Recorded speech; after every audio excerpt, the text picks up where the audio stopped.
Rabi' ibn Haytham ini seorang ulama yang luar biasa. Saya kalau baca kisah beliau, terus terang tidak pernah bosan gitu. Hampir seluruh hidup beliau itu semuanya diisi dengan ketakwaan kepada Allah Azza wa Jal. Beliau adalah murid utamanya Abdullah bin Umar radhiyallahu anhuma, tabi'in yang masyhur. Di akhir hidup beliau kena stroke setengah badan, sebelah kiri badannya stroke.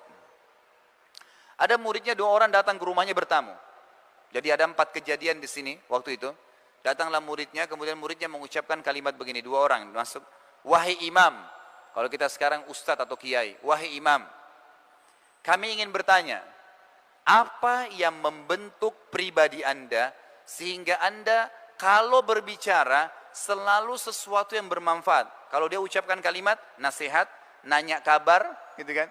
Atau memang dia berzikir, nggak ada yang lain. Jadi tidak pernah hardik orang, menghina, menggibah, memfitnah, nggak pernah. Selalu lisannya ngucapin sesuatu yang bermanfaat. Kalau bukan zikir, nanya kabarnya orang atau nasihat. Apa yang membentuk anda sampai seperti ini? Lalu kata dia apa? Perhatikan jawabannya. Dia bilang, wahai muridku, apakah sampai sekarang kalian masih ragu ada Tuhan namanya Allah Azza wa Jal, dan Allah telah menitipkan di pundak setiap kita malaikat rakib di kanan yang mencatat amal baik, dan malaikat atid di pundak kiri yang mencatat amal buruk, serta semua kalimat atau perbuatan yang dicatat oleh keduanya akan dibacakan dan dipertanggungjawabkan untuk kita di sana, maksudnya di akhirat. Artinya yang membentuk saya sampai hati-hati begini, nggak sembarangan ngomong, ya itu karena saya tahu ada rakib atid dan ada Allah Azza wa Jalla mengontrol, serta saya akan dihisab oleh Tuhan saya pada hari kiamat. Kejadian yang kedua, anaknya Rabi' ibn Haytham keluar dari kamar, dari dapur. Waktu kejadian itu, bawa sebuah piring, jemaah sekalian, piring ini terisi makanan namanya halwa. Halwa ini waktu itu bahannya mahal, buatnya susah. Dibawa keluar oleh anaknya, kemudian dikatakan, wahai ayahku, ibuku setengah mati membuat makanan ini, tolong makan. Ada alasannya. Ternyata Rabi' ibn Haytham ini saking tingginya, ya, waraknya, ya, warak itu tingkat kepekaan dalam masalah, ya, berhubungan dengan Allah Azza wa Jal. Jadi dia tidak pernah menghardik istrinya, nggak pernah bilang, kenapa kau masak ini, kenapa kau tidak masak ini, tidak pernah bicara seperti itu. Apa yang dihidangkan dimakan, bismillah, nggak pernah rewel gitu. Sampai istrinya malu dibuatin makanan mahal ini. Udah dikasih, dihidangkan.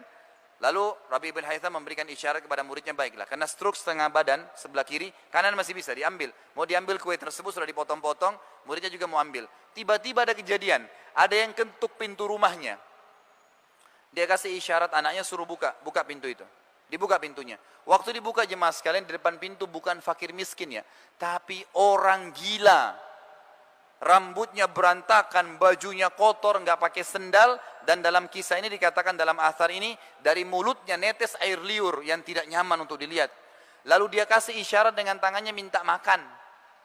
Rabi' ibn Haytham tunjuk anaknya, suruh ambil piring tadi halwa itu, bawa ke orang gila sana. Anaknya balik, diambil piringnya, tadi halwa ini sudah dipotong-potong ya. Dia bawa ke orang gila, harapannya anaknya Rabi' ibn Haytham ini diambil 1 potong. Begitu tiba di depan orang gila, makannya dilihat mewah, dirampas ya, bukan diambil, dirampas, lalu dimakan semuanya oleh orang gila ini, tidak cukup. Selesai makan, dilempar piringnya, nggak terima kasih, pergi. Orang gila. Kalau anda di posisi anaknya Rabi' ibn Haytham, apa yang anda akan lakukan gitu? Tapi orang gila, gitu kan? Baik, yang terjadi, ditutup pintu, piring diambil oleh anak Rabi' ibn Haytham, lalu dia kembali ke ayah, lalu dia mengatakan begini.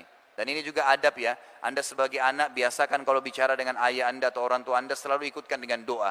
Dia mengatakan, wahai ayahku, semoga Allah senantiasa menjaga anda. Jadi walaupun dia dalam kondisi mangkel, tapi dia tetap bilang begitu.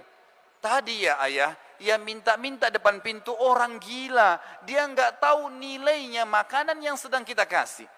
Garis bawahi kata-kata ini ya. Dia tidak tahu nilainya makanan yang sedang kita kasih. Kalau tadi anda suruh saya ke dapur ambil roti, nasi, apa saja, pasti dia makan. Kenapa harus halwa yang ibu saya buat susah gitu? Bahannya mahal, susah buatnya gitu. Lalu yang terjadi, kata Rabi' ibn Haytham, ya ini jawaban orang yang beriman berbeda ya. Dia mengatakan, ya waladi, illam yadri, fallahu yadri.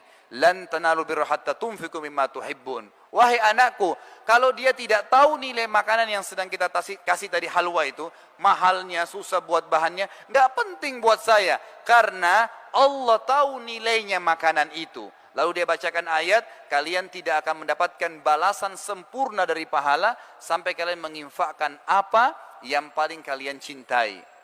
Begitu terbentuk karakternya.